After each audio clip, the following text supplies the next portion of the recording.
Direito Urbanístico, DDP 9202.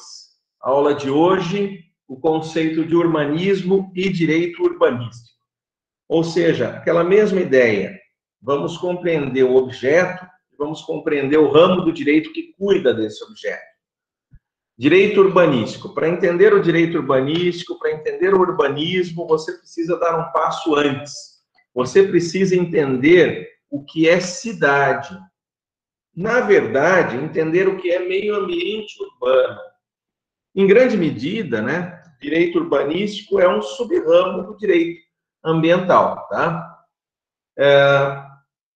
Da mesma forma que eu falei em relação ao direito ambiental agora há pouco, que vai se construindo a ideia de que por você ter princípios próprios, você tem um ramo do direito próprio, da mesma forma ocorre aqui no direito urbanístico. Com o tempo, com o estudo das normas jurídicas a respeito da cidade, do meio ambiente urbano, da urbanização, dessa atividade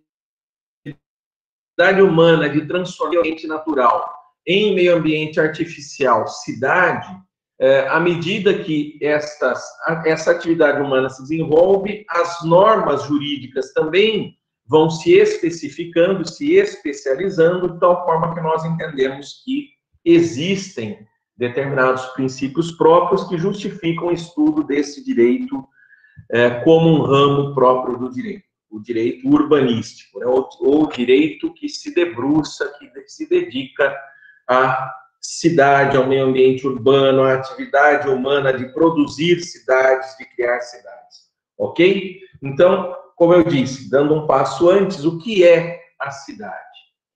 José Afonso da Silva, numa obra clássica, que é o Direito Urbanístico Brasileiro, página 24, diz o seguinte, né? Respondendo à pergunta, o que é então a cidade? Fixar o seu conceito não é fácil. Para chegar-se à sua formulação, cumpre lembrar que nem todo núcleo habitacional pode receber o título de urbano. Para que um centro habitacional seja conceituado como urbano, torna-se necessário preencher, no mínimo, os seguintes requisitos. Então, para o professor José Afonso da Silva, nós temos que entender cidade como um núcleo habitacional urbano. E para ser entendido como núcleo habitacional urbano, diz o professor José Afonso da Silva, deve possuir uma certa densidade demográfica específica, ele não diz qual é, ele não diz qual é a quantidade, né, qual é o tamanho dessa densidade, mas é necessário ter uma densidade demográfica, né, de povo, de população específica.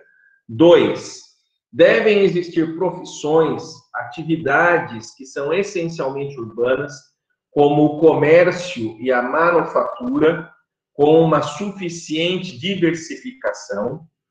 3, terceiro elemento que qualifica, que nos demonstra a existência de uma cidade, uma economia urbana permanente, com relações especiais com o meio ambiente rural, ou seja, uma economia própria, permanente, não transitória, esporádica.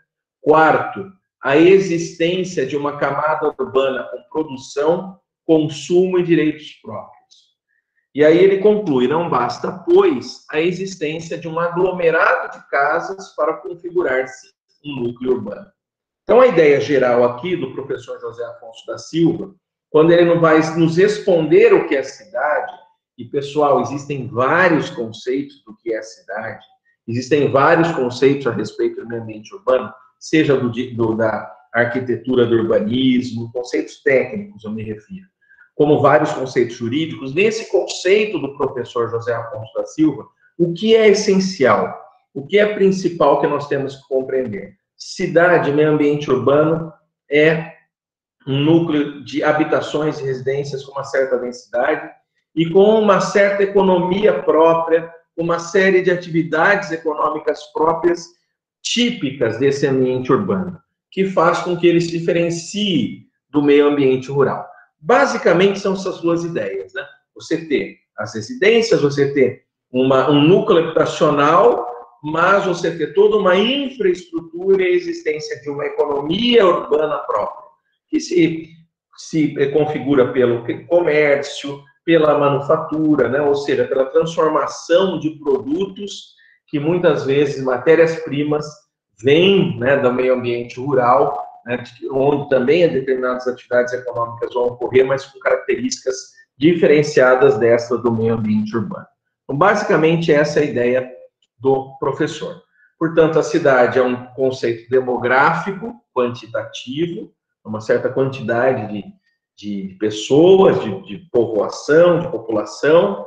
É um conceito também econômico e, para o professor, aí estou ressaltando, né, um resumo da ideia principal dele, é um conceito, um conjunto de subsistemas administrativos, comerciais, industriais, socioculturais, num sistema nacional geral. Então, você tem aí uma série de... É um sistema composto de partes, né, que se entrelaçam, que interagem, né, dentro de todas essas acepções, tá? No conceito demográfico, ou seja, de se definir tecnicamente a cidade como tal, temos aí, né, os ensinamentos do professor da Universidade de Austin, Texas, né? Conceito esse que foi aí utilizado pela ONU para definir o que é a cidade, definindo-a como uma realidade com uma população de, no mínimo, 20 mil habitantes, né? E aí, então, você tem esse conceito aí definido a partir dos estudos, das lições do professor Gideon Sjoberg, né, ou Sjoberg, que é o professor de Sociologia Urbana na Universidade do Texas, né, de Austin, no Texas, e que, nesse conceito, o professor nos diz o seguinte: a cidade é uma comunidade de dimensões e densidade populacional consideráveis, abrangendo uma variedade de especialidades não agrícolas, nela incluída uma elite culta. Então, aí é um conceito da sociologia urbana, né, a respeito aí de o que é uma cidade no seu conceito demográfico. Eu coloco isso tão somente para ilustrar que o conceito de cidade, que nós acabamos de ler do professor José Afonso da Silva, é um conceito jurídico, né, que tem elementos aí técnicos, elementos que você também encontra no conceito da sociologia urbana do professor Gideon Sjoberg, tá? Dentro da doutrina ou dos ensinamentos de Max Weber, né, como vocês sabem, ele é um sociólogo também, ele escreve, né, uma obra sobre a cidade, né, que é Die Stadt. E aí, essa obra tem um subtítulo, que é A Dominação Não Legítima, a Tipologia das Cidades, da década de 60, né? E aí eu pinço, não, um trecho de um texto da professora Maria Palácios, em que ela descreve um pouco, comenta sobre essa obra, dizendo o seguinte: em sua obra Die Stadt, A Dominação Não Legítima, Tipologia das Cidades, composta de 6 capítulos, Weber tenta reconstruir a história da cidade, do ponto de vista de suas instituições associativas, do aparato legal / legislativo e da constituição do poder administrativo, na perspectiva de encontrar traços da autonomia das cidades em relação ao seu entorno. Então, a partir desses elementos, Max Weber, na sua obra de sociologia, ele vai definir o que são as cidades. E aí ela continua. A pergunta que ele tenta responder é: por que somente na Europa, e mais, entre aspas, idealmente, na Europa do Norte, a cidade, que é um fenômeno social milenar, como centro de mercado, de poder militar e de comércio e trocas, adquire autonomia e, ao mesmo tempo, gesta o sujeito enquanto indivíduo, quer dizer, o sujeito dentro da cidade, ou seja, o cidadão civil e individual, e, com isso, as condições culturais que vão constituir a modernidade, o capitalismo, a democracia, etc. Então, eu só ressaltei isso daqui, né, porque a discussão que propõe aqui no comentário da professora, a doutora Maria Palácios, que compõe, né, a preocupação de Max Weber, né, como um sociólogo, e também um sociólogo jurídico, como vocês sabem, é justamente de compreender o fenômeno da cidade como uma criação, principalmente, como ele coloca, na Europa do Norte, nos países mais desenvolvidos da Europa, que, ao desenvolverem o meio ambiente urbano, nesse meio ambiente urbano, nessa cidade, nela, desenvolvem um aparato militar, administrativo, político, né, e também moldam o sujeito, o indivíduo dentro dessa cidade, né, e aí, então, construindo o próprio conceito de modernidade, de capitalismo, de democracia, né, de divisão de poder, portanto, de participação da sociedade dentro desse espaço geograficamente organizado, mas também sociologicamente, politicamente, economicamente organizado, ok? Então, a discussão sobre a cidade permeia vários ramos aí do conhecimento, várias ciências, a sociologia, a antropologia, a economia, né, e também o direito.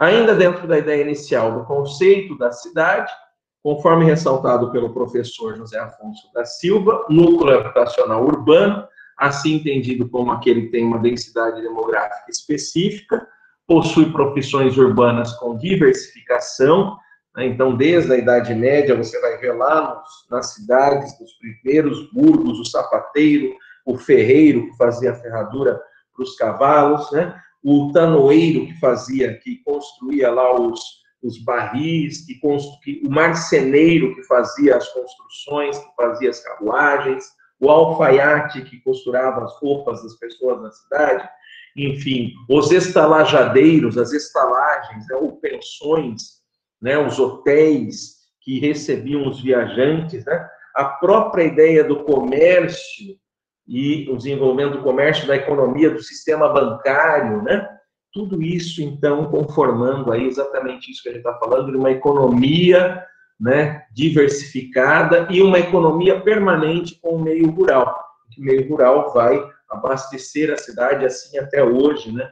Nós vemos até pela própria existência dos entrepostos de recebimento de produtos do meio ambiente rural ou do meio rural para abastecer as relações da cidade.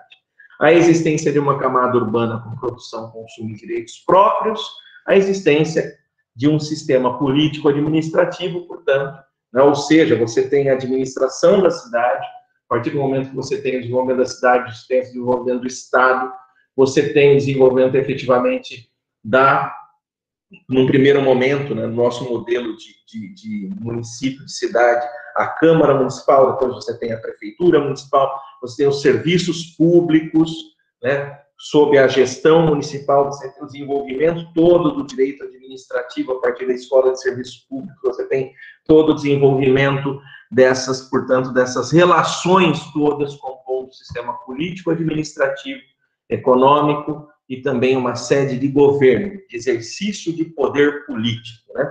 Então, você tem tudo isso dentro aí do conceito de cidade. Os elementos característicos da cidade, portanto, para José Afonso da Silva, são as unidades edilícias, aquilo que é construído, as construções privadas, em contraposição àquilo que ele chama de construções públicas, também chamados de equipamentos públicos. Então, quando você tem o parcelamento do solo numa cidade, naturalmente você vai ter a definição das moradias, mas você vai ter a definição do arruamento, você vai ter a definição de espaços para equipamentos públicos como praças, né, como áreas institucionais para se colocar estruturas ou infraestrutura de serviços públicos, hospitais, escolas, delegacias, não é? Então, você vai ter uma série aí de espaços de instituições voltadas à prestação de serviços públicos à população. E aí, eu aqui ressalto, conforme a lição do professor José Afonso da Silva, a ideia de que no Brasil o conceito jurídico-político, assim colocado na nossa Constituição e nas nossas leis, é de que a cidade é um núcleo urbano e também é uma sede de governo municipal.